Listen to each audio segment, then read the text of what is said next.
இன்னைக்கு காயல் சமையல் பகுதியில் நம்ம பார்க்க போகிறது குழந்தைங்களுக்கும் சரி பெரியவங்களும் சரி ரொம்ப விரும்பி சாப்பிடக்கூடிய ஒரு புதுவிதமான ஸ்நாக்ஸ். எப்போதும் குழந்தைங்களுக்கு ஒரே மாதிரி செஞ்சு கொடுத்தா பிடிக்காது. ஸோ டிஃப்ரெண்ட்டாக நம்ம இன்றைக்கி செய்ய போகிறோம் ஆம்லெட்டை.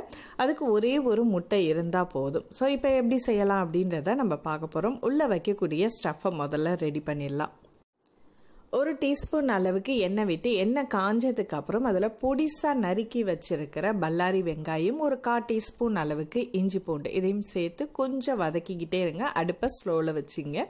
இதோட மஞ்சத்தூள் சேர்ந்து நல்லா மிக்ஸ் பண்ணி விட்டுடுங்க. அடுப்பை கொஞ்சம் சிம்மில் இருக்கட்டும். கொஞ்சம் கலர் சேஞ்ச் ஆன உடனேயும் நல்ல பொடிசாக நறுக்குன தக்காளி இதோட சேர்த்துங்க. உங்களுக்கு விருப்பப்பட்ட காய்கறிகள், கைமா, நான் வெஜிடேரியன் எதுவாக இருந்தாலும் இதோட சேர்த்துக்கலாம்.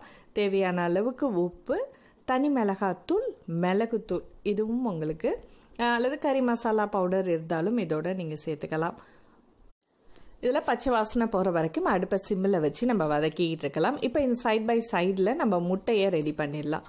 முட்டையோட கொஞ்சமாக மஞ்சத்தூள், கொஞ்சமாக மிளகாய்த்தூள், உப்பு தேவையான அளவுக்கு போட்டு நம்ம காய்கறி கட்டர் வச்சு நல்லா கட் பண்ணிடலாம். இது இல்லைன்னா உங்ககிட்ட பீட்டர் வச்சு கூட நல்லா மிக்ஸ் பண்ணிவிடுங்க.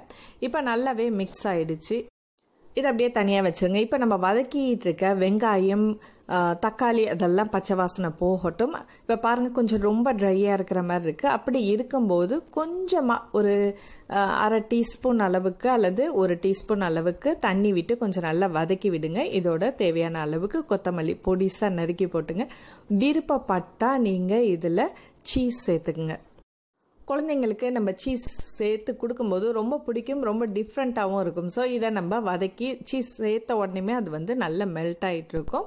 ஸோ இதை அப்படியே நம்ம எடுத்து வச்சுட்டு அதே பேனில் நீங்கள் 1 டீஸ்பூன் அளவுக்கு எண்ணெய் விட்டு எண்ணெய் கொஞ்சம் நல்லா ஸ்ப்ரெட் பண்ணி விட்டுடுங்க. அதில் நம்ம பீட் பண்ணி வச்சுருக்கிற முட்டையை இதோட ஊற்றிடுங்க.